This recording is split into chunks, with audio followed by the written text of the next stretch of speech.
Morning everyone.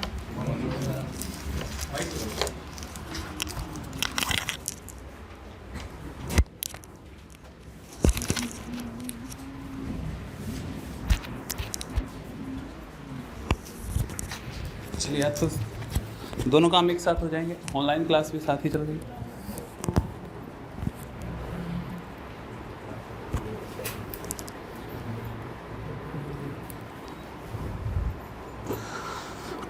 चलिए बताएंगे कहाँ तक हुआ था।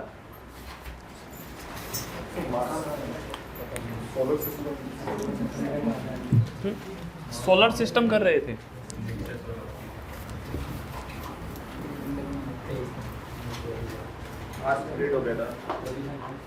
मार्स तक हो गया।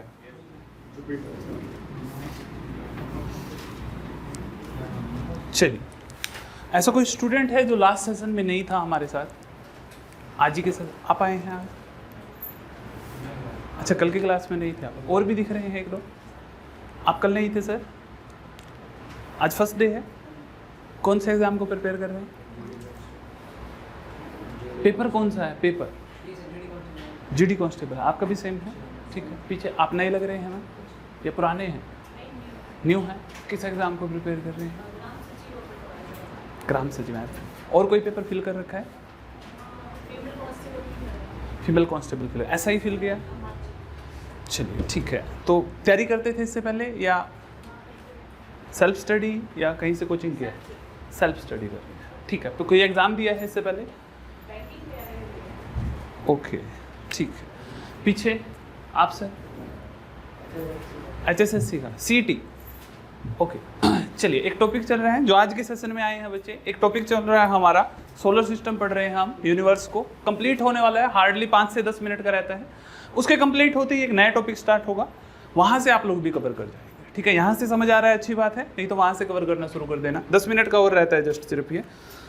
तो लिखें कौन से, मार्स तक करा चुका हूँ मैं। ठीक है, नेक्स्ट लिखें जुपिटर, बृहस्पति ग्रह। जुपिटर बृहस्पति ग्रह। क्या हुआ सर? आ रहा है? समझ आ रहा है? ठीक ठाक। चलो, नहीं घूर रहे थे, मुझे लगा कुछ कहना चाहते। ठीक है, जुपिटर बृहस्पति ग्रह सौरमंडल का सबसे बड़ा ग्रह, largest planet of our solar system. सौरमंडल का सबसे बड़ा ग्रह, largest planet of our solar system. Maximum satellite, सबसे अधिक उपग्रह। मैक्सिमम सैटेलाइट, सबसे अधिक उपग्रह। कितने सैटेलाइट हैं?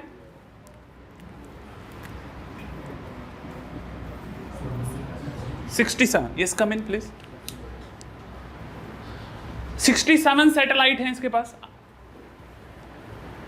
अर्थ के पास कितने सैटेलाइट हैं? एक है, मून है। इसके पास 67 है। नेक्स्ट लिखो, इसके एक सैटेलाइट है गानीमाइड। एक सैटेलाइट का नाम लिखो Ganymede. This is the largest satellite of our solar system. सौरमंडल का सबसे बड़ा उपग्रह भी इसी के पास है। नाम क्या है? गानीमाइड। गानीमाइड उपग्रह सबसे बड़ा। सबसे छोटा भी लिखवाया था हमने कल की क्लास में। कौन सा था? डेमोस। बिल्कुल, डेमोस किसका था? मंगल ग्रह का उपग्रह है डेमोस और फोबोस। डेमोस सौरमंडल का सबसे छोटा उपग्रह है और गानीमाइड सौरमंडल का सबसे बड़ा उपग्रह है। नेक्स्ट लिखो, rotation time. Rotation time 9 our.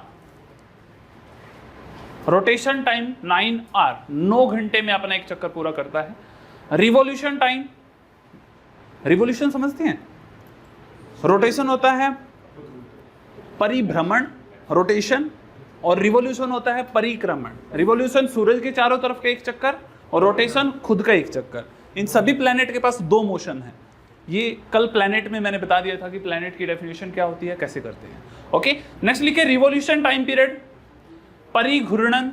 Revolution time period is 11.86 year, is 11.86 years. Next लिखो सैटर्न, शनि ग्रह। सैटर्न, सॉरी बृहस्पति में एक पॉइंट और लिखना, ये स्किप हो गया।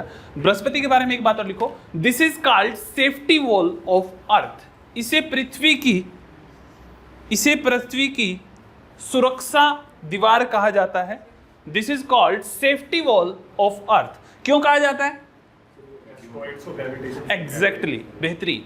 कल की क्लास में डिस्कस हुआ था हमारा, मैंने बताया था आपको कि और भी खगोलीय पिंड हैं छोटे छोटे। जब पूरी यूनिवर्स का ब्रेकडाउन हुआ था तो छोटे छोटे कण स्पेस के अंदर ट्रैवल कर रहे हैं, उनको एस्ट्रॉयड बोला जाता है, क्षुद्र ग्रह बोला जाता है उन सभी को। उनमें भी एक मोशन है, वो जब अर्थ की ओर ट्रैवल करते हैं, जैसे यहाँ पे अर्थ है और यहाँ पे है जुपिटर, ये जुपिटर है, तो जैसे ही वो अर्थ की ओर ट्रैवल करते हैं तो इसका ग्रेविटेशनल फोर्स अर्थ से काफ़ी ज़्यादा है, तो इसका ग्रेविटेशनल फोर्स अर्थ की तरफ आने की बजाय कहाँ चले जाते हैं? जुपिटर के ऊपर गिरने शुरू हो जाते हैं। कुछ यहाँ बीच में फंसे हुए हैं जिनको एस्ट्रॉयड बोलते हैं, उसमें मार्स का ग्रेविटेशनल फोर्स और शुरू हो जाता है, फिर वो बीच में बैलेंस हो जाते हैं। नहीं तो मैक्सिमम किसके सरफेस के ऊपर जाके गिरते हैं? जुपिटर के ऊपर। आगे आ जाएंगे, यस, गेट इनसाइड, यहाँ पे आएंगे, ठीक है। नेक्स्ट लिखें, क्या हो? सैटर्न, सनी, second largest planet of our solar system, सौरमंडल का दूसरा सबसे बड़ा ग्रह है। Second largest planet of our solar system, सौरमंडल का दूसरा सबसे बड़ा ग्रह है। It has 7 rings around it, it has 7 ring around it of gases. इसके चारों तरफ गैसों के 7 छल्ले पाए जाते हैं, इसके चारों तरफ गैसों के 7 छल्ले पाए जाते हैं। सैटेलाइट 61, 61 उपग्रह हैं इसके। सैटेलाइट 61, 61 उपग्रह हैं। और उसके बाद एस्ट्रॉइड तो बहुत सारे हैं। इस प्लेनेट के अंदर क्या है? इस प्लेनेट के चारों तरफ ऐसे रिंग बना हुआ है, ऐसे, और इस रिंग के अंदर, यहाँ गैसेस के अंदर बहुत सारे एस्ट्रॉइड फंसे हुए हैं। सैटर्न के ऊपर यहाँ से हम अपने स्पेस व्हीकल्स को ट्रैवल, यहाँ पे आ जाएंगे, स्पेस व्हीकल को ट्रैवल कराना मुश्किल हो जाता है क्योंकि छोटे छोटे एस्ट्रॉइड भी बीच में हैं पूरे जो क्रैश के चांसेस बनते हैं। हमारे जो भी स्पेस के अंदर ट्रैवल किए जाते हैं, हमारे स्पेस जेट होते हैं, ठीक है। इसमें डस्ट पार्टिकल भी हैं, गैसेस भी हैं एंड एस्ट्रॉइड्स भी हैं काफ़ी सारे। बट उनके अलावा जिनका एक पर्टिकुलर पाथ है, दोज आर कॉल्ड सैटेलाइट्स। और वो सैटेलाइट्स कितने हैं? 60, ठीक है। सैटेलाइट और एस्ट्रॉइड्स में काफ़ी फर्क होता है, ठीक है। नेक्स्ट, इसका एक सैटेलाइट है वेरी वेरी इंपॉर्टेंट, हरियाणा के एग्जाम में पूछा गया, कांस्टेबल में। एक डेमोस पूछा गया, दूसरा टाइटेन पूछा गया। एग्जैक्टली इसका एक सैटेलाइट है टाइटेन, और इसके ऊपर बच्चे पाया जाता है एटमॉस्फेयर, वातावरण पाया जाता है इसके ऊपर वातावरण पाया जाता है टाइटेन के ऊपर। बहुत इंपॉर्टेंट, समझ रहे हैं? नेक्स्ट लिखो, रोटेशन टाइम पीरियड 11 आवर, 11 घंटे लगते हैं घूमने में। Rotation time period 11 hour and revolution time period is 29 years. Rotation time period is 11 hour and revolution time period is 29 year.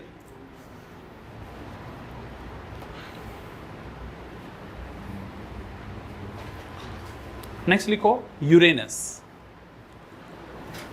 Uranus,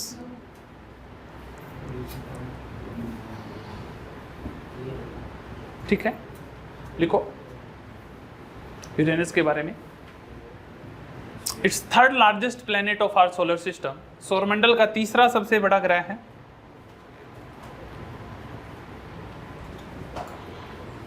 it's colour is light green, its colour is light green due to presence of methane, due to presence of methane gas. इसमें methane gas होने की वजह से colour कैसा है? हल्के हरे रंग का है, ठीक है। नेक्स्ट इसके बारे में लिखो, rotation time 17 hour and revolution time 84 years. Rotation time 17 hour and revolution time period is 84 years. एक और इसके बारे में खास बात कल बताई थी हमने, क्या करता है ये? Exactly, its rotation is east to west, यह पूर्व से पश्चिम की ओर घूमता है। Its rotation is east to west, यह पूर्व से पश्चिम की ओर घूमता है। और कौन सा घूमता है पूर्व से पश्चिम की ओर? बिल्कुल, वीनस। यस, कम इन। अब कोई सीट नहीं बची ना, आप आ जाएंगे, आपके लिए एक सीट है।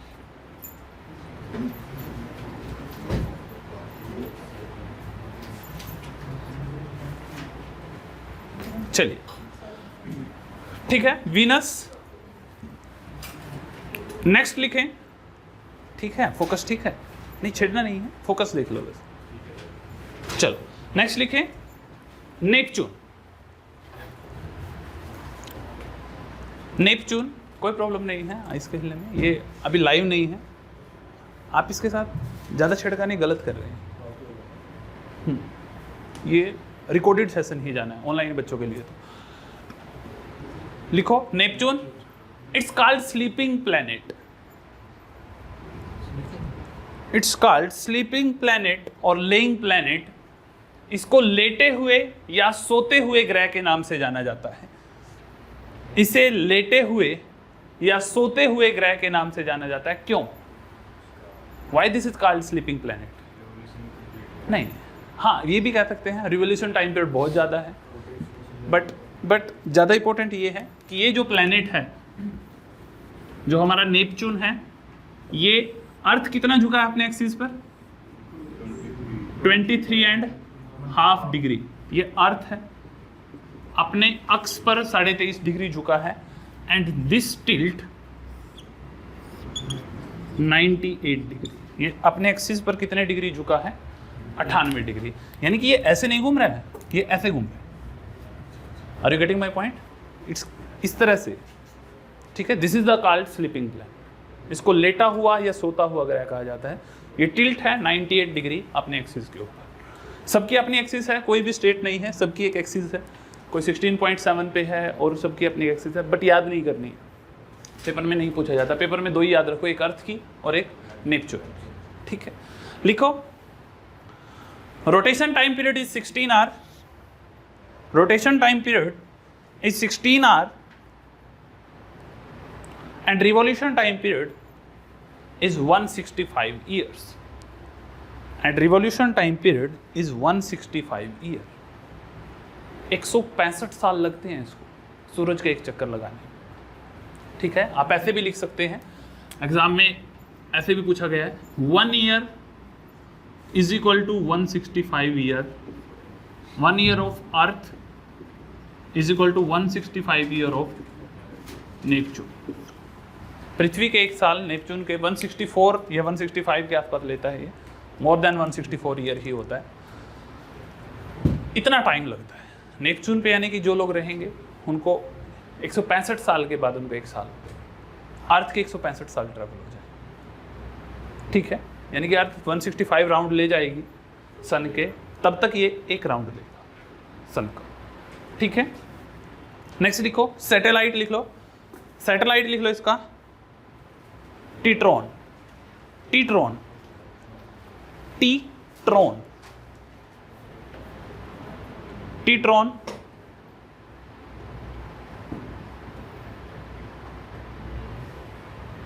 हो गया यहां तक? Its colour is dark green. Its colour is dark green, इसका रंग गहरा हरा है।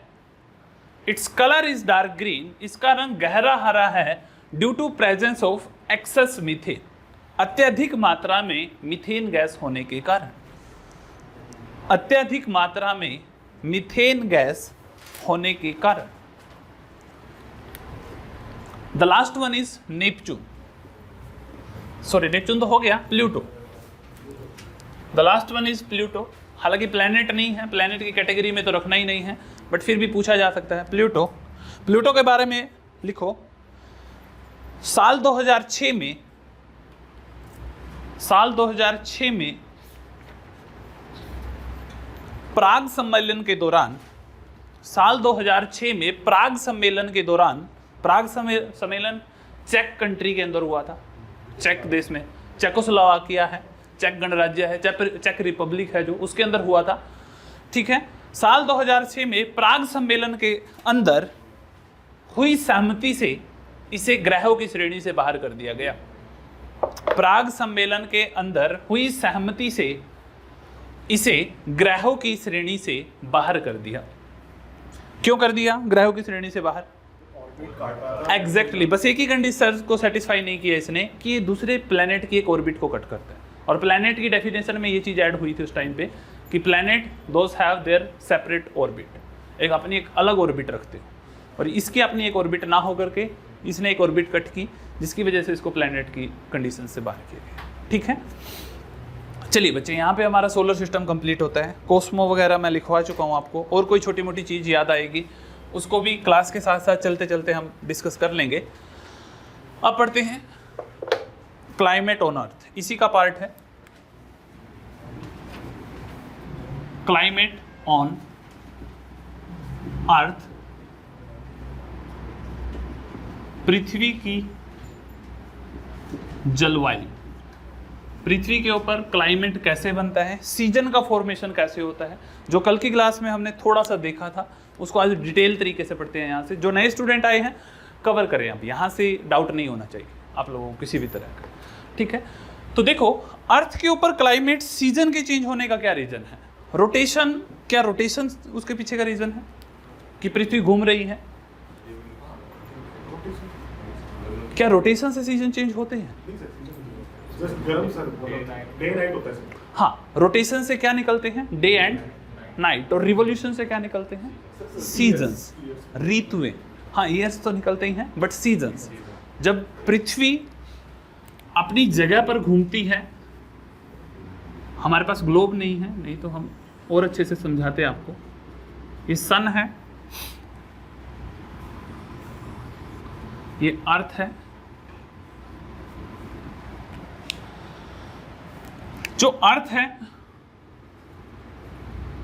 हमने डिस्कस किया कि कितने डिग्री एक्सिस पर झुकी है? 23.5 डिग्री। नॉर्थ तो लिखने की जरूरत नहीं है, 23.5 डिग्री अपने एक्सिस पर झुकी है। टिल्ट है पृथ्वी। तो एक बार इस डायग्राम को छोड़ के इधर देखो, ये जो पृथ्वी है इस शेप की अर्थ, अर्थ के ऊपर कुछ इमेजिनरी लाइंस ड्रॉ कर रखी है। लैटिट्यूड करा दी हमने, लॉन्गिट्यूड लैटिट्यूड आपको, ठीक है। तो जिनको करा दिया उनको पता है, जो नए हैं उनको बता दें। अर्थ के ऊपर कुछ आर्टिफिशियल लाइन ड्रॉ कर रखी है जो अर्थ के ऊपर डिस्टेंस और क्लाइमेट मेजरमेंट के लिए रखी गई है।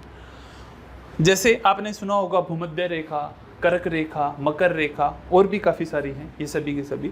इनमें से जो सबसे इंपॉर्टेंट है वो है 0 डिग्री इक्वेटर, भूमध्य रेखा। भूमध्य रेखा क्या करती है? भूमध्य रेखा पृथ्वी को 2 बराबर भागों में बांटती है, एक ऊपर वाला हिस्सा और एक नीचे वाला हिस्सा। अब जो ये ऊपर वाला हिस्सा है, पृथ्वी 23.5 अपने एक्सिस पे झुकी होने की वजह से एक लाइन यहां से 23.5 पे ही पास होती है। एग्जाम में ये क्वेश्चन आया था एक बार, 23.5 डिग्री नॉर्थ की जो कर्क रेखा है वो 23.5 पे ही क्यों रखी जाती है? क्यों रखी जाती है 23.5 पे ही? क्योंकि पृथ्वी अपने एक्सिस पर 23.5 झुकी है। इसको क्या बोला जाते हैं? कर्क रेखा, ट्रॉपिक ऑफ कैंसर। और इतने ही डिस्टेंस पर नीचे से एक लाइन ड्रॉ की जाती है 23.5 डिग्री साउथ, क्या बोला जाता है? मकर रेखा, ट्रॉपिक ऑफ कैप्रिकॉर्न। ठीक है। अब एक बात समझना, जो सूरज की सीधी किरणें जाती हैं इस डायरेक्शन में, ये सीधी किरणें सिर्फ इस एरिया के ऊपर पड़ती हैं, पृथ्वी की। जो पृथ्वी का ये हिस्सा है इन बिटवीन वाला, यहाँ पर सिर्फ सूरज की सीधी किरणें मिलती हैं हमें, इस हिस्से में।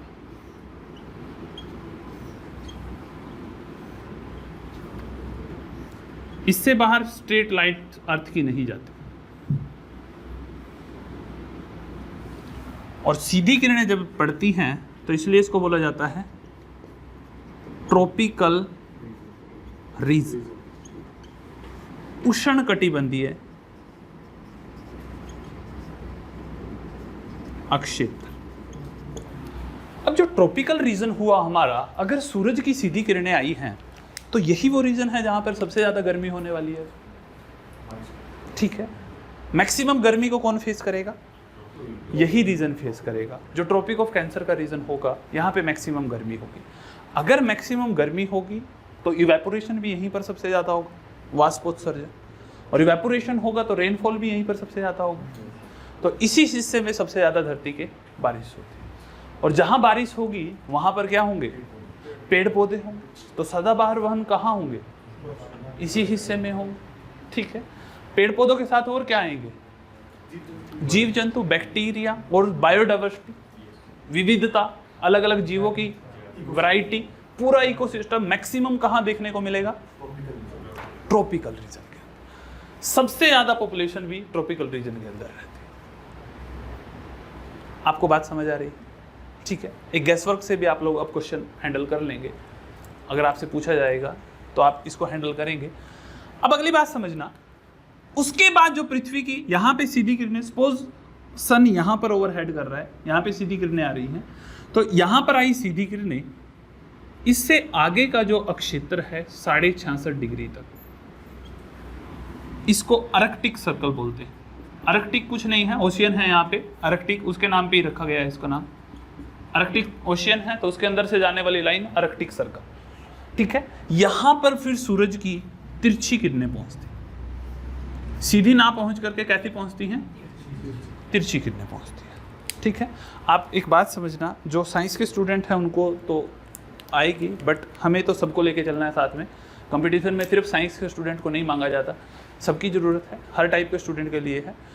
आप अपने हाथ में एक टॉर्च रखेंगे और यहाँ पर हाथ करेंगे सीधा, तो जो टॉर्च की लाइट है यहाँ पे आपको बहुत जल्दी हीट प्रदान करेगी, बहुत जल्दी आपका हाथ गर्म हो जाएगा, क्योंकि टॉर्च की जो लाइट थी वो डायरेक्ट ही आपके किसके ऊपर पड़ी है?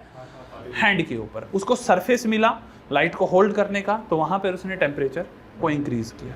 वहीं आप ये टॉर्च की लाइट करके अगर हाथ को ऐसा करेंगे तो लाइट जो है वो पास करेगी, जिसमें से कुछ लाइटें आपके हाथ पे रहेंगी, उजाला तो होगा, कुछ लाइटें हाथ पे लगेंगी, कुछ ट्रैवल करके सीधा दीवार पे लग रही है।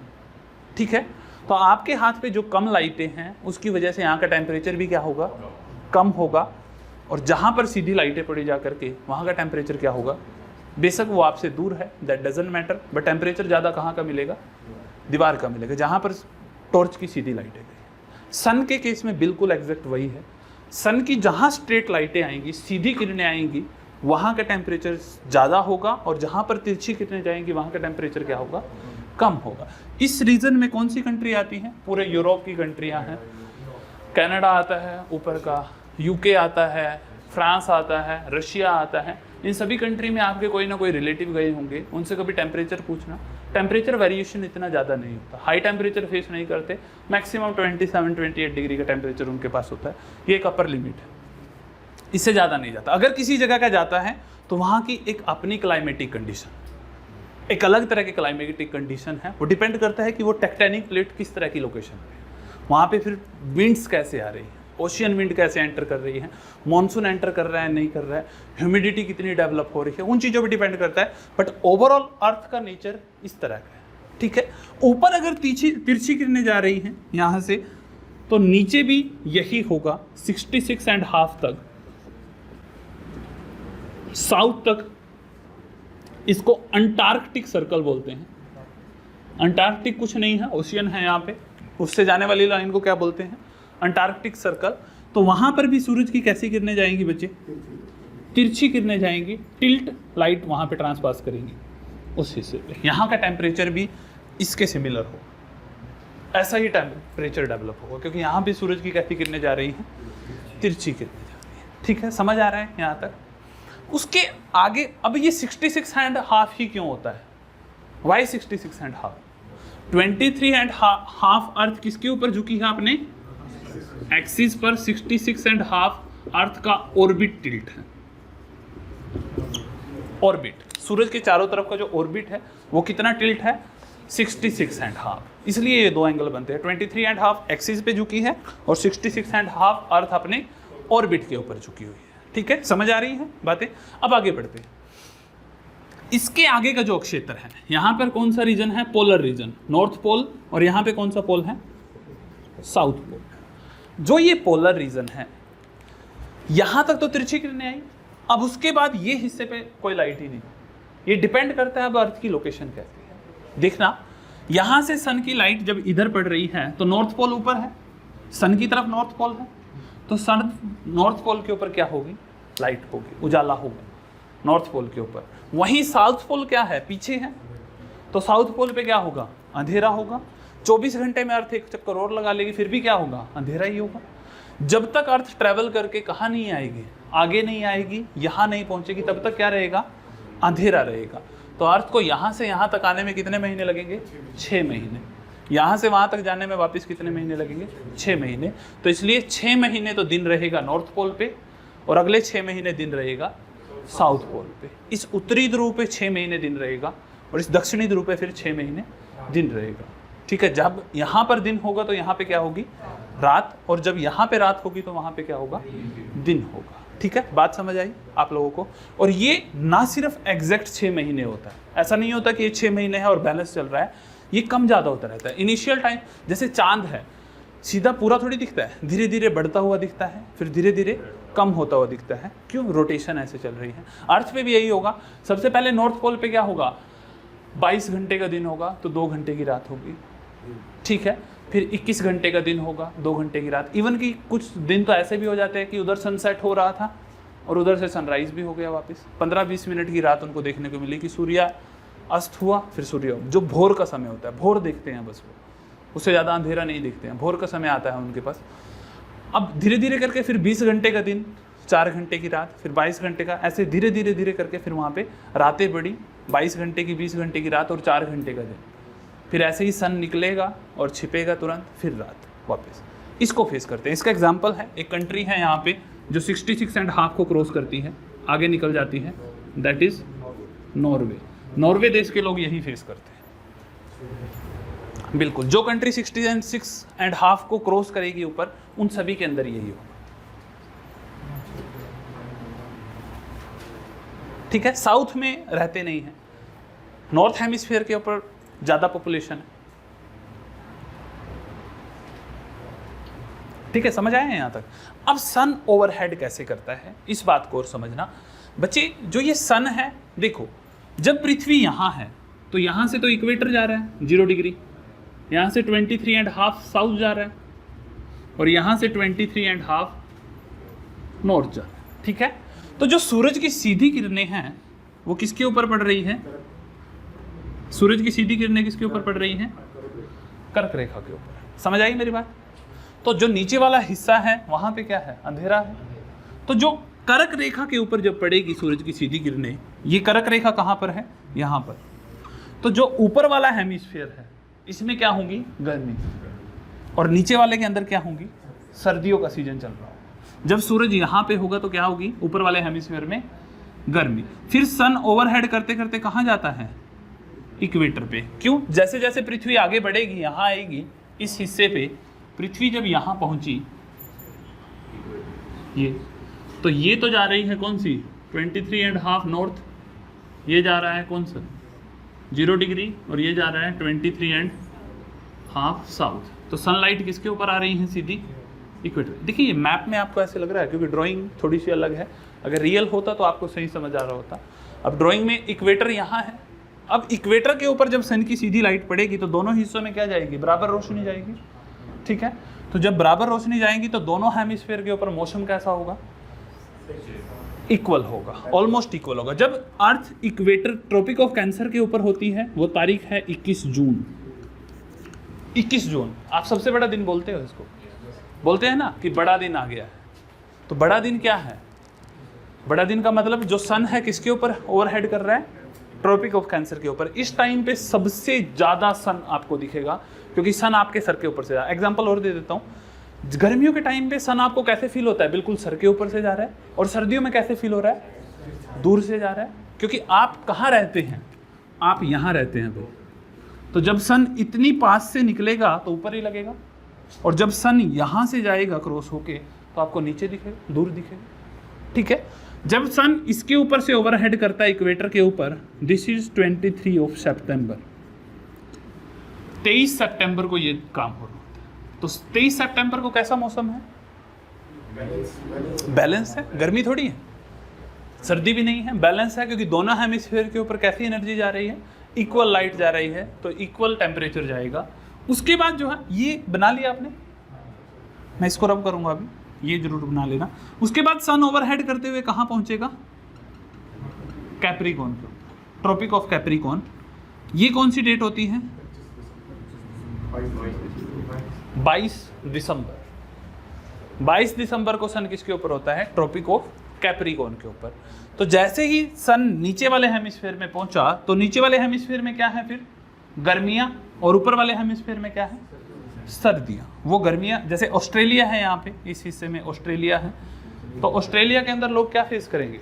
समर सीजन फेस करेंगे, और आप लोग विंटर इंजॉय कर रहे हैं उस टाइम, ठीक है। वहीं पे जब इसके ऊपर होता है तो आप समर फेस कर रहे होते हैं और लोग वहाँ पे विंटर इंजॉय कर रहे होते हैं, ठीक है। आगे बढ़े। उसके बाद सन फिर इससे आगे नहीं जाता, क्योंकि अर्थ यहाँ पे होती है, इस हिस्से पे यहाँ पे अर्थ होगी, ये यहाँ से ट्रेवल करती है 23.5 degree south, 0 degree equator and 23.5 degree north. तो सन किसको ओवरहेड कर रहा होता है? Tropic of Capricorn, 23.5 south. अब यहाँ पे क्या है? यहाँ पे साउथ पोल है, साउथ पोल पे अब 6 महीने के लिए दिन शुरू हो गए, ठीक है। साउथ पोल पे क्या है? दिन शुरू हो गए, 6 महीने का दिन फेस कर रहा है, आगे 6 महीने का दिन रहेगी, आगे फिर रात आएगी, ठीक है। यहाँ पर दिन है तो यहाँ पे क्या है? रातें हैं। अब नॉर्वे जैसे जो देश हैं, ये क्या फेस कर रहे हैं? 22 से 24 घंटे की रातें फेस कर रहे हैं, ठीक है। बात समझ आ रही है? प्रॉब्लम तो नहीं है कोई? उसके बाद अब सन यहाँ से टर्न लेता है वापस, क्यों? अर्थ फिर उधर जाना शुरू कर देती है, तो यहाँ से सन वापस इक्वेटर पे आएगा, इक्वेटर से ट्रॉपिक ऑफ कैंसर, कैंसर से equator, Capricorn, equator, cancer, equator, Capricorn, equator, cancer, इसके बीच में चलता रहता है सन, ऐसे, ठीक है। तो फर्दर क्या किया फिर? फर्दर सन ट्रैवल करेगा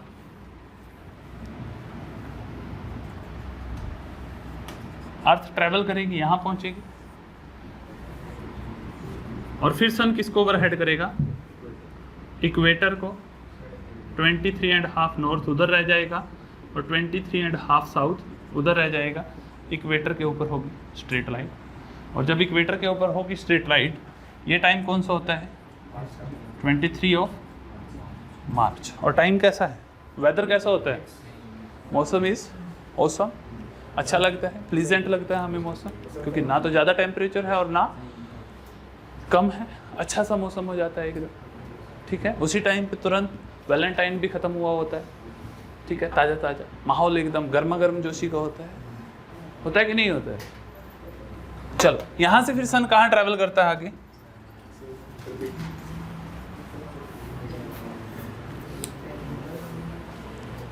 ठीक है, यहाँ से सीजन बनते हैं अर्थ के ऊपर, इस तरह से सीजन का फॉर्मेशन होता है। अब एग्जाम के क्वेश्चन क्या है वो लिख लेने हैं, उसके अकॉर्डिंग ही देखना है कि अर्थ ने 2 बार इक्वेटर को ओवरहेड किया, तो इसको इक्विनॉक्स बोलते हैं, विषुव बोलते हैं, इन सभी को एक एक करके हमें लिखना है, ठीक है। चलो,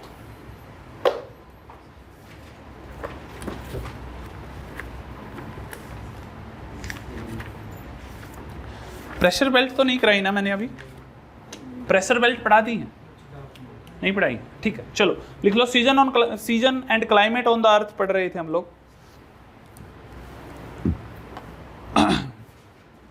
लिखो, सबसे पहले कोई भी डेट से शुरू कर लो। सबसे पहले इक्विनॉक्स लिख लो आप। 2 इक्विनॉक्स होते हैं,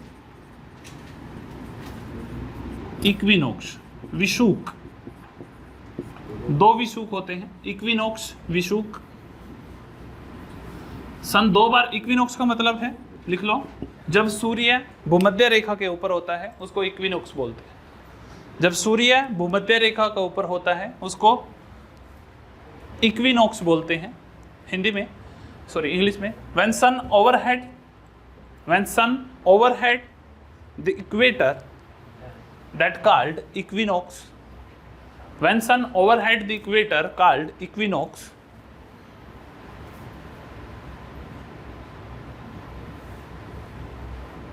अब इक्विनॉक्स के टाइम पे क्या होता है, नॉर्थ हेमिस्फीयर की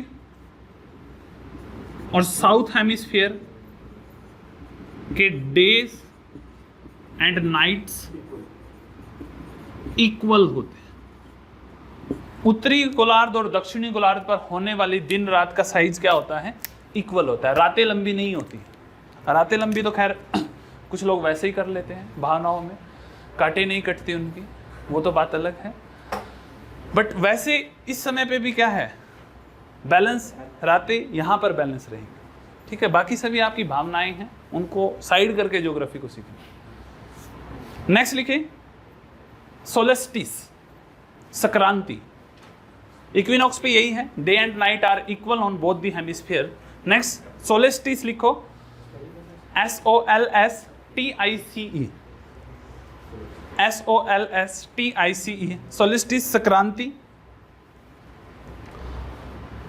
जब सूरज की सीधी किरणें ट्रॉपिक ऑफ कैंसर पे होते हैं, when sunlight direct overhead the tropic of cancer, जब सूरज की सीधी किरणें कर्क रेखा के ऊपर पड़ती हैं तो उसको संक्रांति कहती हैं।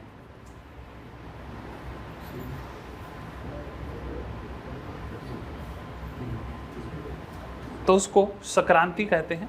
वैसे जो ये संक्रांति है ये भी दो होती हैं।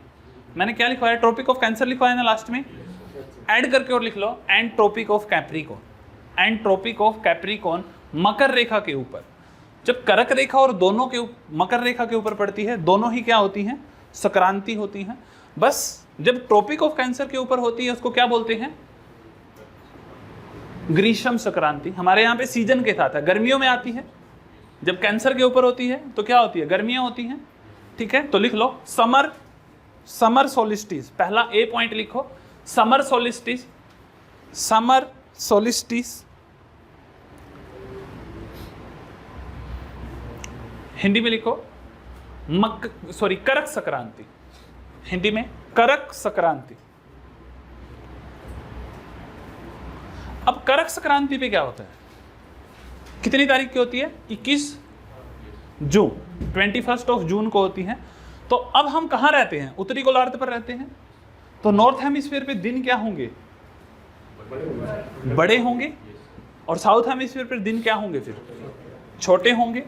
तो नॉर्थ हेमिस्फीयर के ऊपर डेज बड़े होते हैं, साउथ हेमिस्फीयर के डेज, और नॉर्थ हेमिस्फीयर की नाइट्स कैसी होंगी, छोटी होंगी। अच्छा, रातें भी बड़ी होंगी, रातें बड़ी नहीं होंगी बच्चे, किससे, साउथ हेमिस्फीयर की नाइट्स। सर्दियों की रातें लंबी होती हैं, गर्मियों की रातें क्या होती हैं, छोटी होती हैं। क्योंकि गर्मियों के दिन भाई टाइम तो वही 24 घंटे है ना, रोटेशन तो 24 घंटे की ही यार, वहीं बैलेंस करना पड़ेगा टाइम। तो समझ आई बात, ठीक है। नेक्स्ट लिखो winter solstice, winter solstice Makar Sankranti, मकर रेखा के ऊपर है तो मकर संक्रांति। इस समय पे क्या होता है, सन किसको ओवरहेड कर रहा होता है, सन किसके ऊपर होता है इस समय पे, कैप्रिकॉन के ऊपर, मकर रेखा के ऊपर सूर्य होता है इस समय पे। और इस समय पे क्या होगा, फिर नॉर्थ हेमिस्फीयर के दिन कैसे होंगे, छोटे होंगे साउथ हेमिस्फीयर से, और नॉर्थ हेमिस्फीयर की रातें कैसी होंगी, बड़ी होंगी साउथ हेमिस्फीयर। सर्दियों में रातें छोटी होंगी। आप टाइम पीरियड से भी बैलेंस कर सकते हैं। डेट आपको पता ही है कब होती है, विंटर सोलिस्टिस 22 दिसंबर, 22 दिसंबर को होती है विंटर सोलिस्टिस। 23 ऑफ सितंबर, ये था 21 मार्च। ये आई थिंक मैंने गलत लिखवाया है, एक बार देखना मार्च की कौन सी डेट लिखवा दी, 20 चेंज करो, 21 मार्च, 21 मार्च होती, 21 ऑफ मार्च।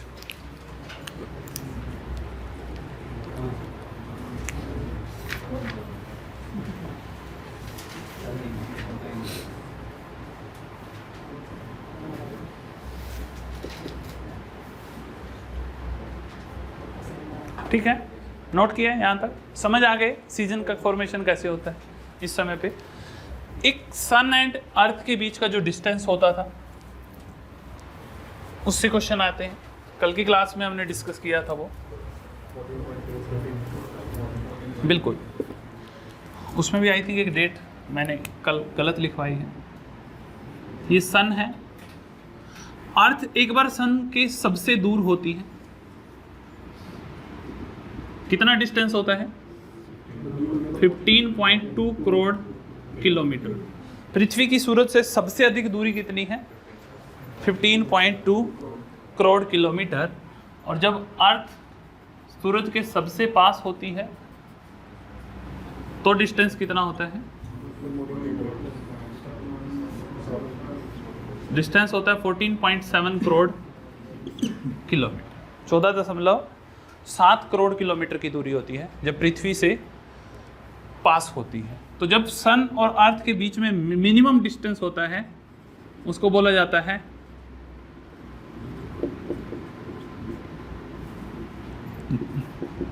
पेरिहेलियन। क्या बोला जाता है, पेरिहेलियन, ठीक है। और जब दूरी सबसे ज़्यादा है उसको बोला जाता है एपीहेलियन। जब दोनों के बीच में दूरी सबसे ज़्यादा है उसको क्या बोला जाता है, एपीहेलियन। और एपीहेलियन कब होता है 4 जुलाई, 4 जुलाई को एपीहेलियन होता है। याद करने का ठीक तरीका है, पी ते पास, पी से पैरी, पी से पास, तो जो पास वाला है वो पेरिहेलियन, बस ऐसे याद करना है इसको, समझ आ रही है बात, ऐसे याद नहीं रहेंगे। पी से पास है, पी से पेरिहेलियन है, तो पास वाला पेरिहेलियन। और पेरिहेलियन कब होता है 3 जैन। ये डेट आई थिंक कल 4 जैन लिखी गई है, इसको चेंज कर लेना। अगर ये 4 है और 3 है फिर कोई दिक्कत है, फिर 3 से ही चलें, ठीक है। दिस इज कॉल्ड पेरिहेलियन और दैट इज कॉल्ड एपीहेलियन। ओके, ऐसे ही अर्थ और मून के बीच के डिस्टेंस को भी काउंट किया जाता है। अर्थ और मून का जो डिस्टेंस है वो भी इसी तरह से है कि मून एक बार तो अर्थ के क्या होता है पास होता है और एक बार अर्थ से क्या होता है दूर होता है, ठीक है। जब मून अर्थ के पास होता है, जब अर्थ और मून के बीच का डिस्टेंस कम होता है उसको लिख लो पेरिगी, पेरिगी, पेरिगी बोलते हैं। और डिस्टेंस होता है इसका 3,64,000 किलोमीटर। और जब दोनों के बीच का डिस्टेंस ज़्यादा होता है 4 लाख होता है उसको बोला जाता है एपोगी, एपोगी। दोनों के बीच का डिस्टेंस क्या होता है 4 लाख। अब इनमें ध्यान रखना, ऐसे भी क्वेश्चन आएंगे पृथ्वी और सूर्य के बीच की दूरी को क्या कहते हैं। ऑप्शन में होगा पेरिहेलियन, एपीहेलियन। या पृथ्वी जब सूरज के सबसे पास होती है तो क्या कहते हैं, पेरिहेलियन, पेरिगी, एपोगी या एपीहेलियन। तो माइंड को अच्छा खासा सार बनाना, ठीक है। जो हेलिन है वो सन के साथ है, ठीक है। और जो एपेगी है ये किसके साथ है, मून के साथ, ये रिलेशन, ठीक है। समझ आ रही है मेरी बात। चलिए, ये सीजन ऑन अर्थ का टॉपिक हमारा कंप्लीट होता है। नेक्स्ट जो हमारा टॉपिक है वो है एक्लिप्स, ग्रहण। ग्रहण कैसे लगते हैं, एक्लिप्स, ग्रहण, हेडिंग डाल लो ग्रहण। ग्रहण को लेके वैसे तो अपनी कंट्री में बहुत सारी मान्यताएं हैं, वैरायटी ऑफ है। ज़िंदगी में भी ग्रहण लग जाता है कई बार तो लोगों की पता नहीं लगता, ठीक है। तैयारी कर रहे थे, पेपर अच्छा नहीं हुआ तो पता लगा ग्रहण लग गया, ऐसा मानते हैं हम लोग, ठीक है। बट ये वो कंडीशंस नहीं है, ये हेलिकन बॉडीज हैं, हमें इससे रिलेटेड ही देखना है कि ग्रहण क्या होता है, कब लगता है ग्रहण। किसी भी चीज की जो उसका वर्क है उसके लिए कुछ हिडन आना, रुकावट आना, बिल्कुल। और कोई कुछ कहना चाहेगा ग्रहण के बारे में। क्या कह रहे हैं सर? और कोई? अच्छा, कितनी तरह के होते हैं? 2 तरह के होते हैं। कौन कौन से?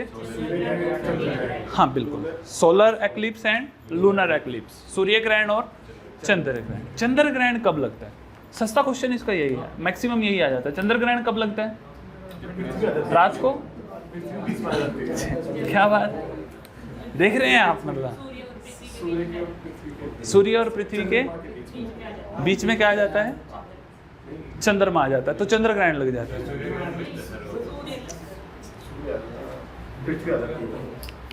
देखो सोचो, अर्थ जो है ना मून और सन के बीच में, अर्थ मून और सन के बीच में होती है, तो क्या होता है? क्या हुआ? सौरभ जी, सौरभ नहीं, अरुण जी बताएं। देखो समझना, अब ये बहुत सिंपल है, इससे ही क्वेश्चन आता है, बहुत ज़्यादा सिंपल है ये वाला कंसेप्ट। इवन की डेट्स से आते हैं, वो थोड़ा सा एडवांस लेवल का क्वेश्चन होगा। एक्लिप्स क्या होते हैं? एक्लिप्स का मतलब कोई भी हेवनली बॉडी के ऊपर अगर दूसरी हेवनली बॉडी की परछाई पड़ती है तो वहां से एक्लिप्स का फॉर्मेशन, ग्रहण का फॉर्मेशन होता है। देखो ये सन है, ये अर्थ है, ठीक है? ये सन है और ये अर्थ है। अगर इन दोनों के बीच में कुछ आया तो आपको क्या दिखना बंद हो जाएगा? सन दिखना बंद हो जाएगा। भाई सूरज के सामने अगर कुछ अड़ेगा आके तो सूरज ही तो दिखना बंद होगा। सपोज इतने हिस्से में आगे कुछ अड़ गया तो आपको सूरज का इतना हिस्सा दिखेगा, ठीक है? तो बीच में कुछ आएगा जो इसके सामने अड़ेगा, तो ऐसे बीच में क्या आ सकता है? एक चांदी है यहाँ पे, और क्या है? और कुछ ट्रेवल थोड़ी कर रहा है यहाँ से, ठीक है? और प्लेनेट है बट उनकी अपनी एक अलग ऑर्बिट है।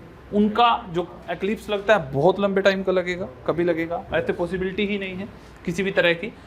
तो जो मून है वो अर्थ के चारों तरफ क्या कर रहा है? रोटेशन कर रहा है। यहाँ पे मून है, अब मून यहाँ पे है, कोई प्रॉब्लम थोड़ी है, कोई प्रॉब्लम नहीं है। ध्यान से समझना इस चीज को। देखो हम मून क्यों नहीं दिखता? मून वहां पे है, यहाँ पे अर्थ है, यहाँ से सन की लाइट जा रही है, इस हिस्से पे अर्थ के क्या हो रहा है? डे। ये दिन दिख रहे हैं और ये क्या दिख रहे हैं? ये रातें दिख रहे हैं, ठीक है? ये लोग रात देख रहे हैं। सपोज इधर अमेरिका है, उधर क्या है? इंडिया है। तो आराम से बैठे हैं, क्या देख रहे हैं? चांद देख रहे हैं। इंडिया में लोग, माहौल बढ़िया हो रहा है, कोई प्रॉब्लम नहीं है। अब यहाँ से जो सनलाइट है वो किसके ऊपर भी जा रही है? मून के ऊपर जा रही है। तो मून का कौन सा हिस्सा चमक रहा है? ये वाला। तो इंडिया वाले लोग क्या देख रहे हैं? यही देख रहे हैं, बस जितना दिख रहा है इतना ही देख रहे हैं। अब ये मून क्या कर रहा है? उधर जा रहा है, ठीक है? तो मून कहाँ पहुंचा? यहाँ पे। हालांकि थोड़ा और ऊपर करते हैं इसको, इसका जो ऑर्बिट है वो टिल्ट होता है। यहाँ पे मून है, सनलाइट आने दो प्रॉपर। तो यहाँ पे सनलाइट क्या है? पूरे मून के ऊपर आई, काफी बड़े हिस्से के ऊपर आई। तो फिर इंडिया वाले क्या देख रहे हैं? बड़ा मून देख रहे हैं। इसी को बोलते हैं फुल मून डे, पूर्णिमा इसी को बोलते हैं। पूर्णिमा के समय पे आप कितना चांद देखते हैं? लगभग पूरा नहीं, आप चांद का 57% हिस्सा देखते हैं। मैक्सिमम हम चांद का 57 देखते हैं। ये फुल मून डे है। अब देखो यही चांद जब ट्रैवल करते हुए इन दोनों के बीच में आएगा, यहाँ पे ये मून जब यहाँ पे होगा इस हिस्से पे, तो मून के इधर तो लाइट पड़ रही है, इस वाले हिस्से पे इधर क्या है? डार्क है। तो जो दिन में है, दिन में चांद दिखाई नहीं देगा, क्योंकि चांद के ऊपर क्या है? लाइट नहीं। लाइट उधर है, या तो फिर आप अपना ट्रेन पकड़ के निकल लो, इधर आ जाओ, बीच में फिर मून देख लो, फिर तो पॉसिबल है, अदरवाइज नहीं है। ठीक है, समझ आ रही है मेरी बात? तो ऐसे टाइम पे जब मून यहाँ आया, इस कंडीशन पे आया मून, तो मून सन की लाइट इस पे आई और ये अर्थ के सन के बीच में आ गया, अड़ा हुआ है बीच में। तो सन का कुछ हिस्सा आपको दिखना बंद हो जाए, क्योंकि मून का इतना बड़ा साइज नहीं है कि पूरे सन को कवर कर ले। सन का कुछ हिस्सा आपको क्या होगा? दिखना बंद हो जाएगा। और जब आपको सन का कुछ हिस्सा दिखना बंद होगा, उसी को क्या बोलते हैं? भाई सूरज नहीं दिख रहा तो सोलर एक्लिप्स, ठीक है? तो यहाँ पे है सन, मून एंड यहाँ पे है अर्थ। तो लिख लो अब आप एक्लिप्स, ग्रहण ग्रहण दो तरह के होते हैं, ए और बी, सोलर और लूनर, सूर्य ग्रहण और चंद्र ग्रहण। तो सोलर एक्लिप्स कब लगता है? सोलर एक्लिप्स लगता है when sun, moon and earth are in straight line. लिखो, पहले ये फिगर बना करके फिर लिखो, सोलर एक्लिप्स कब लगता है, लिखो।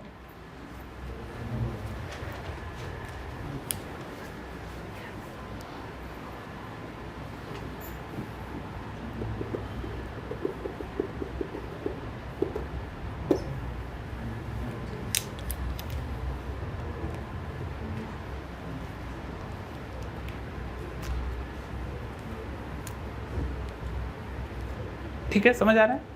तो इसके बारे में एक बात लिख लो, सोलर एक्लिप्स इंग्लिश में लिखवा देते हैं पहले, occur when, solar eclipse occur when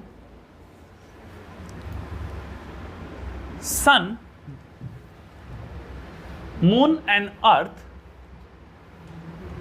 comes in a straight line when sun, moon and earth comes in a straight line but not always। हमेशा नहीं होता ऐसा, क्योंकि आएंगे तो बीच में हमेशा ही, रोज आते हैं, हर महीने आता है मून इनके बीच में, बट नॉट ऑलवेज बिकॉज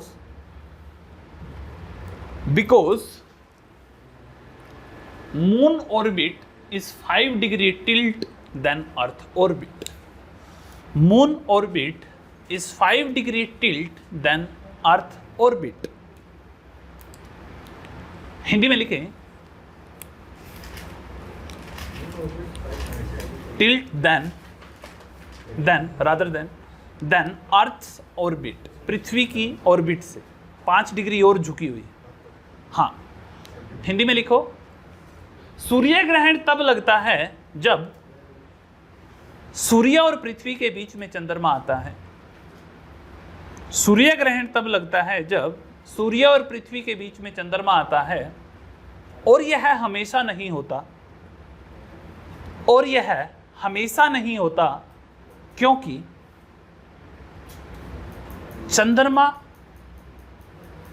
चंद्रमा की ऑर्बिट अक्ष पृथ्वी की ऑर्बिट, पृथ्वी के अक्ष से 5 डिग्री झुका है। एक्स्ट्रा 5 डिग्री टिल्ट है दोनों की ऑर्बिट, 5 डिग्री के एंगल का डिफरेंस है दोनों। ठीक है, अब जो ये 5 डिग्री झुका है, इससे क्या है, अगर ये प्रॉपर ऐसे चक्कर लगाता गोल गोल, तो भी ये होता कब है, ये हमेशा न्यू मून डे के होते, न्यू मून डे के दिन होता है। ये न्यू मून डे मतलब अमावस्या। जब जब अमावस्या होती है, हमेशा अमावस्या को ही क्या होगा, सूर्य ग्रहण लगता है। ठीक है, लेकिन हर अमावस्या को क्यों नहीं लगता? अमावस्या तो हर महीने आती है, हर 15 दिन के बाद पूर्णिमा और हर 15 दिन के बाद अमावस्या, क्योंकि चंद्रमा को 1 महीना लगता है पृथ्वी का चक्कर लगाने, 30 दिन का टाइम पीरियड है, 30 दिन का हमारा मंथ है। तो हर बार क्यों नहीं होता? क्योंकि मून की जो ऑर्बिट है वो 5 डिग्री और झुकी है। ये हर बार दोनों के एग्जैक्ट बीच में नहीं होता, कई बार या थोड़ा ऊपर है या नीचे है। ये कई सालों की, क्योंकि पृथ्वी की 66.5 है, जब अर्थ ट्रैवल करती है तो ये साल में कहीं जा करके ये बैलेंस बनता है एक बार। आपको बात समझ आई है? ये थ्योरीज हैं धीरे धीरे। वैसे तो अब इंडियन माइथोलॉजी के हिसाब से तो ये अशुभ है, और भी कई कहानियाँ होती थी, वहाँ पे लोगों को समझाना बहुत मुश्किल था उस समय पे कि चंद्रमा ग्रहण ऐसे लगता है इनिशियल टाइम पे, क्योंकि अलग अलग मान्यताएं थी। लोग दान करना शुरू कर देते थे, उनका मानना था कि सन को दानव निकल रहा है, एक दानव आ गया है। होता है कि नहीं है? इनिशियल टाइम की स्टोरीज में आप कोई कहानियाँ पढ़ेंगे, कथाएँ पढ़ेंगे, उनके अंदर भी यही चीज़ है। लोग दान करना शुरू कर देते थे, क्योंकि ये जो हैपनिंग है होती तो ये 4-5 मिनट आधे घंटे की, तो लोग दान करना शुरू करते थे। दान करते करते देखते थे कि सन थोड़ा बाहर निकल रहा है, तो उनको लगता है कि हम बचा रहे हैं, हमने पूरा जोर लगा रखा है। ठीक है, कुछ गंगा में डुबकी लगा रहे होते थे, हर हर गंगे हो रही है, कई डूब गए हैं, निकल नहीं रहे हैं बाहर कि सूरज को तो बचाना है, नहीं तो बचेगा ही नहीं। देख रहे हैं आप हिम्मत देख रहे हैं, मतलब कितना डेयर है, खुद को बचाना भाड़ में, मतलब चांद को, सूरज को बचाने की कोशिश है। समझ रहे हैं इन चीज़ों को? तो बहुत ज़्यादा मिथ है, खासकर इंडियन सोसाइटी के अंदर। फॉरेन के अंदर रिवॉल्यूशन आ गए, हमारे देश में रिवॉल्यूशन नहीं आया, और एक रिवॉल्यूशन जरूर आएगा जिस तरह के हालात चल रहे हैं, क्योंकि इंटरनेशनल कल्चर से हम धीरे धीरे कनेक्ट होते जा रहे हैं, बहुत तेज़ी से हम कनेक्ट हो रहे हैं। उनकी मूवीज़ देखते हैं, चीज़ें देखते हैं, तो चीज़ें बहुत जल्दी अडोप्ट हो रही हैं। तो जो यंग जनरेशन है, एक रिवॉल्यूशन जरूर आएगा। अब हम उन चीज़ों के पीछे नहीं दौड़ रहे हैं, उस वहम में नहीं चलते हैं हम लोग, जिस वहम में उस समय बहुत मुश्किलें थी, लोगों को समझाना भी बहुत मुश्किल था। कोई इस तरह की बात करता था तो हत्या हो जाती थी ऐसे इंसानों की। जैसे आज के टाइम पे है, अगर मैं किसी भी लॉर्ड के बारे में बात करूंगा, भगवान के बारे में, मैं कहूँ शिव नहीं है, तो कुछ लोगों की भावनाएं आहत हो जाएंगी, ठेस पहुंचेगी काफ़ी लोगों को। ठीक है, हो सकता है बाहर जाते ही कहे सर बाहर मिलते हैं एक बार, ठीक है, होता है कि नहीं होता है, इट्स द रियलिटी। इवन और भी चीज़ें हैं। अभी देखिए हरियाणा में एक बाबा जी थे, सिरसा के अंदर, सिरसा वाले बाबा जी, क्या नाम था, राम रहीम बाबा जी थे। भावनाएं कितनी जुड़ी हैं, आप वो देखें, कितने लोग थे, कितनी भावनाएं जुड़ी थी कि पंचकुला के अंदर हजारों लोगों की एक गैदरिंग हो गई वहाँ पे बाबा जी को बचाने के लिए।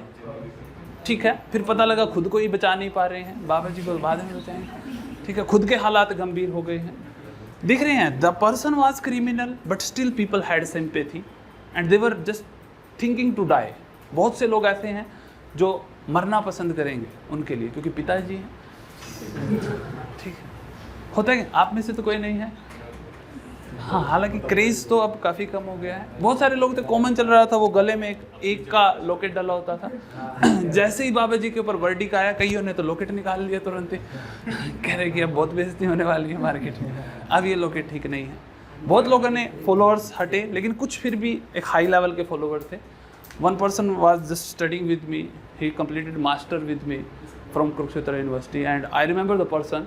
बाबा जी अरेस्ट हुए, उसके बाद भी फेसबुक पे पोस्ट डाल रहा है बाबा जी की फ़ोटो चांद में लगा के, कह रहे हैं कि रात को बाबा जी चांद में दिखे थे, आप सिर्फ जेल कर सकते हो, बाबा जी को ऐसे आने, सपनों में आने से नहीं रोक सकते। And the person was master, उस हरामखोर को मास्टर पढ़ाया उसके घर वालों ने, और उसके बाद उसके हालात दिख रहे हैं, किस तरह की थिंकिंग को लेके वो आगे बढ़ रहे हैं।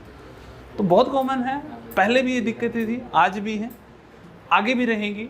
बट जिनके अंदर एक रिवॉल्यूशन करने की क्रांति आएगी, जैसे अनएम्प्लॉयमेंट है हमारे देश की, बहुत प्रॉब्लम है, बहुत लोग समझ रहे हैं, लेकिन बहुत से लोग अब भी क्या हैं, सनातन धर्म की जय, जय श्री राम, ये ऐसे नारे, गले में ऑरेंज कलर का भगवाधारी, ये इन बातों में आप समझ भी नहीं पा रहे आपकी ज़िंदगी के 10 साल कैसे खाए जा रहे हैं।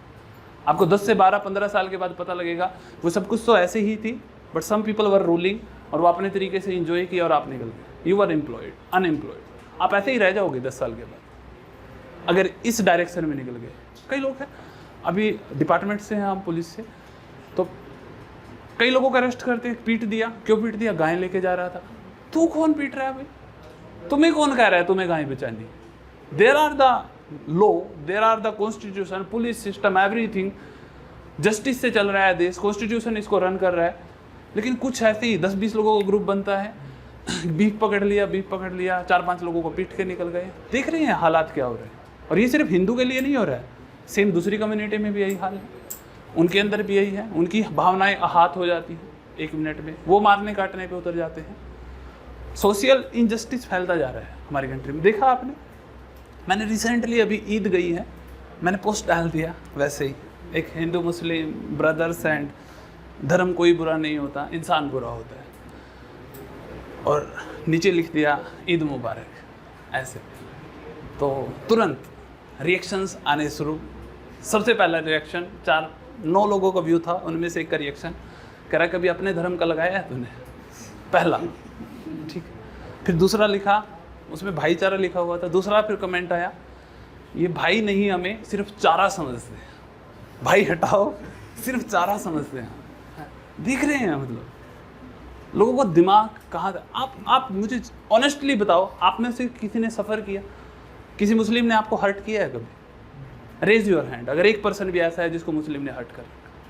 और ऐसे ही हज़ारों मुस्लिम से जाके पूछना कि आपको हिंदू से कभी खतरा है? जैसे नो, आपको नहीं मिलेंगे लोग। बस कहाँ मिलेंगे? Social platform. एक वीडियो जिसका कोई अस्तित्व ही नहीं था, क्यों कहाँ पे क्या इंसिडेंट रहा होगा पता नहीं, उसको तोड़ मरोड़ के पेश करेंगे, लोगों की भावनाओं के साथ छेड़खानी हो जाएगी, 1 मिनट में भड़क जाएगा। वो वीडियो देखी, हनुमान की मूर्ति पे चप्पल मार रहा था, तुम भड़क गए, ये भाई वो अपना कर्म कर रहा है, लेट हिम डू, करेगा जो भी जस्टिस होगा उसके हिसाब से चलेगा। आप कोशिश करें जस्टिस की डायरेक्शन। डेमोक्रेसी खत्म हो जाती है ऐसे देशों में। आपके ये जो एक्ट हैं आप लोग जो कर लेते हैं सिंपैथी में, भावनाओं में बह के, ऑनेस्टली देश की डेमोक्रेसी इन्हीं चीज़ों से वीक होती है। आप दंगे करेंगे थोड़े से, थोड़े कोई और करेंगे, धीरे धीरे डिक्टेटरशिप की तरफ कंट्री निकलती चली जाएगी। कोई ना कोई रूलिंग आएगी, फिर इन्फोर्समेंट शुरू हो जाएगा लॉ का, लॉ ज़बरदस्ती लागू करना पड़ेगा। जहाँ आपके अधिकार हैं वो धीरे धीरे खत्म हो जाएगा। और आपको कब पता, और एक बार रह के देखें, जिन कंट्री में डेमोक्रेसी नहीं है उन देशों में रह के देखें, फिर पता लगेगा कि हालात कितने बुरे होते हैं। इस देश की डेमोक्रेसी है, ये आप ही की रिस्पॉन्सिबिलिटी बनती है हमेशा कि डेमोक्रेसी बचाए, हमेशा इसके लिए कभी भी सोचना। और एक बार सोच के देखा करो, एक एक्ट है, कोई वीडियो आ जाती है, आपको पता है क्या वो रियल है, आप क्यों उसको 4 लोगों को पोस्ट कर देते हैं? कभी भी सोचा?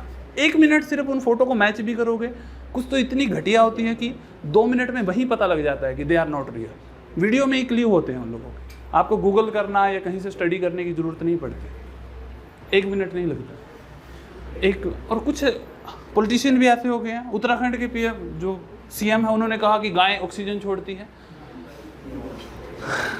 सीएम बना दिया हमने उसको यार, गाय ऑक्सीजन छोड़ती है यार। कुछ तो मतलब नेचर पे तो कुछ रहम करो यार, कुछ तो करो। और मुझे नहीं पता उसने कह दिया, क्योंकि मैं कम न्यूज़ को कम फॉलो करता हूँ, अपनी ही चीज़ें देखता हूँ। फिर मुझे एक भक्त मिला, वो अंधभक्त वाली कैटेगरी है जो, ठीक है, अच्छी खासी एज थी, he was almost 52 year, more than 52, और आके बातें चल रही है, कहती है गाय ऑक्सीजन छोड़ दी है। मैं ठीक है चुप रहा, कह रहे कि गूगल कर लो चाहे बेशक, कॉन्फिडेंस देख रहे हैं, तो करना पड़ा फिर गूगल, भाई जब इतनी हिम्मत है तो गूगल करके देखा, पूरी एक थ्योरी पढ़ी फिर मैंने नेटफ्लिक्स के ऊपर उसकी, तो पता लगा कि जो भी एनिमल हस्बेंड्री हम लोग करते हैं, जो भी जानवर हम घर पे पालते हैं, इसकी वजह से ग्लोबल वार्मिंग हो रही है। क्योंकि गाय, एनिमल, बफेलो, ये सभी के सभी मीथेन गैस छोड़ते हैं, ना सिर्फ कार्बन डाइऑक्साइड, इनसे मीथेन गैस रिलीज हो रही है जो एनवायरनमेंट के लिए सबसे ज़्यादा हानिकारक है। तो अब उनको जाके अगर मैंने ये बता दिया कि गाय तो हानिकारक है, पता लगे वध हो जाएगा हमारा तो ऑन द स्पॉट। समझ रही हैं? कुछ भी चल रहा है, बट एक देखिए, एजुकेटेड होने का मतलब ना सिर्फ एक जॉब लेना है, एजुकेटेड होने का मतलब आप सोसाइटी में एक ढंग का बिहेव कर सकते। जरूरी नहीं है नौकरी मिलेगी ना मिलेगी, लेकिन एक ऐसा रिस्पॉन्स दे सके आप सामने वाले, मिथ के साथ ना चले। राम रहीम जी को केस चल रहा था, सोसाइटी में चल रहा है कि जो आश्रम में जिन लड़कियों ने केस कराया वो तो पुलिस वाली थी, मतलब देख रहे हैं क्या हो रहा है। पुलिस वाली वहाँ गई थी, पहले 15 दिन उनके पास रही, फिर उनके साथ इस तरह का अत्याचार हुआ, फिर वो बाहर आई है। कौन बताता है, मतलब कहाँ से आती है इस तरह की कहानी? 1 मिनट में कहानी, हिंदू खतरे में है। कहाँ खतरे में? कौन है भाई खतरे में? खतरे में हो आप? एक हिंदू दिखाओ मुझे खतरे में, एक हिंदू मिलाओ मुझे जिसको खतरा है। नहीं, जो है एक प्लेटफॉर्म है, माहौल बनता है, एक वोट बैंक तैयार होता है, बहुत बढ़िया, बहुत अच्छे तरीके से, एक सेटबैक होते हैं लोग, और उसी तरह की स्टेटमेंट पिच की जाती है और आप चलते हैं उन स्टेटमेंट में, आप रुकते नहीं हैं 1 मिनट, क्योंकि हम बहुत ज़्यादा इमोशनल है। इंडियन कल्चर जो है बहुत हाईली इमोशनल है, एंड दे नो कि अगर इनमें इनको बिजी नहीं रखा फिर ये एम्प्लॉयमेंट पूछ लेंगे हमसे, इनको बिजी नहीं रखा फिर ये पूछ लेंगे कितने स्कूल बने हैं, फिर ये पूछ लेंगे कोविड में लोग क्यों मरे थे और हॉस्पिटल क्यों नहीं बने इस देश में, ये पूछ लेंगे। क्योंकि मंदिर वहीं बनाएंगे ना, मस्जिद भी वहीं बनाएंगे, मस्जिद भी वहाँ से नहीं बनानी है, कहीं और नहीं बनाएंगे मस्जिद, वहीं बनाएंगे, वो भी हरामखोर, कहीं और नहीं बनाएंगे, स्कूल कहीं नहीं बनाएंगे। इन जिन जो बेसिक नीड है उनके बारे में कोई लगता है कभी बात होती है टीवी डिबेट में? 5000 डिबेट में से 2 डिबेट भी नहीं होती है, ना एजुकेशन पे होगी, ना अनएम्प्लॉयमेंट पे होगी, ना एनवायरनमेंट के ऊपर होगी।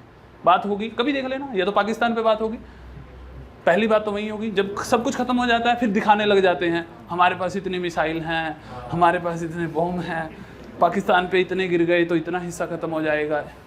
क्यों? कुछ है नहीं दिखाने को। फिर कुछ और ख़त्म हो गया, फिर वो रिया चक्रवर्ती हैं? स्वर्ग की सीढ़ी उत्तराखंड से निकलती है। हाँ, स्वर्ग की सीढ़ी उत्तराखंड से निकलती है। ये देखो एकदम फ्लिप फ्लॉप इतना बढ़िया आता है। उधर किसान धरना कर रहे थे, नहीं किसान नहीं दिखाना क्या है, ड्रग्स है वहाँ पे, दीपिका पादुकोण ने ड्रग्स ली, एक वो हरामखोर मुझे ड्रग्स लाओ, एक वो टीवी में ही पागल हो गया। ठीक है, दिख रहे हैं क्या हाल। जब कुछ ना बचे तो सोशल मीडिया पे एक वो चल गया था, ये हमारी कार है, ये हम हैं, ये हमारी पावरी हो रही है। ये न्यूज़ आ रही है इस देश में, भारत में ये न्यूज़ आ रही है, आप देख रहे हैं। कहाँ हैं आप? पावरी की न्यूज़ आ रही है। आओ वापिस। ठीक है, सन हो गया, मून हो गया और अर्थ हो गया है। इनको क्या बोलते हैं? Solar eclipse. सेकंड डालो लूनर एक्लिप्स, चंद्र ग्रहण। सेकंड है लूनर एक्लिप्स।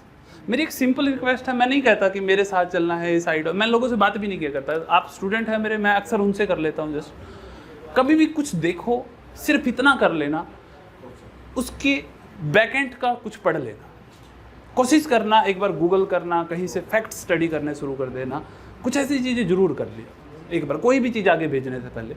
अगर लगे लॉयल है, आपको भरोसा हो, आप जरूर शेयर कीजिए। मुस्लिम का गेस्ट है, किसी भी चीज़ का गेस्ट है, आप जरूर शेयर कीजिए, रोकना नहीं है, but that should be truth. कोशिश किया करें फाइंड आउट, सब कुछ मिलता है। आप गूगल कर लोगे और न्यूज़ चैनल से पढ़ लोगे, कहीं से पढ़ लोगे, बहुत सी एजेंसी है ऐसी जिनसे आपको फैक्ट्स मिल जाते हैं ईजी। ज़रूर पढ़ लिया करें, बेहतर रहेगा। उसी के बाद ही स्प्रेड करें, यही एक रिस्पॉन्सिबल पर्सन। नहीं तो आप रिस्पॉन्सिबिलिटी छोड़ रहे हैं और आप भी उसी पाप के भागीदार हो रहे हैं जो आने वाले 5 से 10 साल में होगा, जो एक रिवॉल्यूशन होगा इस देश के अंदर, जो फिर दंगे होंगे।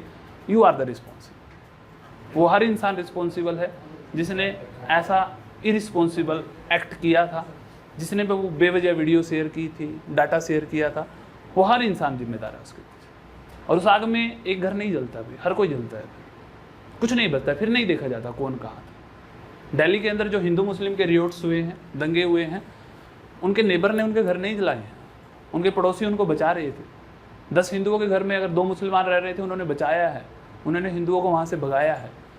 लेकिन वो दंगई पता नहीं कहाँ से आ रहे, कौन तिलक लगा के कहाँ से दौड़ पड़ा, किसका घर जलाने जा रहा है नहीं पता, कहाँ उधर से पत्थर ले लेके फिर मुस्लिम आए, गोलियां ले लेके। घर किसका फूक रहे नहीं, उनको कोई नहीं जानता। पड़ोसी ने तो नहीं फूका भाई, किसी पड़ोसी ने किसी का घर नहीं फूका वहाँ, ना लड़ते थे, वो बचा रहे थे सिर्फ। ठीक है, तो कोशिश किया करो एक एक्ट थोड़ा सा अच्छा रखो, वो ज़्यादा बेहतर रहेगा। ठीक है, चलो लूनर एक्लिप्स, लूनर एक्लिप्स को कंप्लीट करते हैं। अब लूनर एक्लिप्स कब होगा, चंद्र ग्रहण कब होगा, सिचुएशन कहाँ जाएगी, परछाई किसके ऊपर पड़नी है, मून के ऊपर। तो मून के ऊपर यहाँ तो परछाई नहीं पड़ेगी, किसकी परछाई पड़ेगी, पृथ्वी की। तो मून यहाँ ना होकर के मून कहाँ होगा, बिल्कुल अपोजिट साइड पे हो, यहाँ पे मून होगा। और इस हिस्से पे सन की लाइट पड़नी थी, जिसके सामने क्या आ गई, पृथ्वी आ गई, और इसको कंप्लीट लाइट नहीं मिली। और ये हमेशा कब होता है, फुल मून डे के ऊपर, फुल मून डे के ऊपर, पूर्णिमा के दिन। फुल मून डे पूर्णिमा के दिन ऐसा होता है, लेकिन हर एक पूर्णिमा को नहीं होगा। क्यों नहीं होगा, क्योंकि 5 डिग्री टिल्ट हुआ। इस लाइन को आप लिख लो, lunar eclipse occur when earth comes between the sun and moon. Lunar eclipse occur when the sun, sorry, earth comes between the sun and moon, but not always, because moon's orbit is 5 degree tilted than Earth's orbit. Moon's orbit is 5 degree tilted than Earth orbit. Hindi में चंद्र ग्रहण सूर्य और चंद्रमा के बीच में, चंद्र ग्रहण सूर्य और चंद्रमा के बीच में पृथ्वी के आने से लगता है, लेकिन हमेशा नहीं लगता, क्योंकि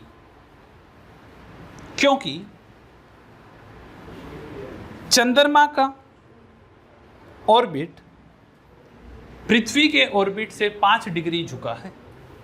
क्योंकि चंद्रमा का ऑर्बिट पृथ्वी के ऑर्बिट से 5 डिग्री झुका है।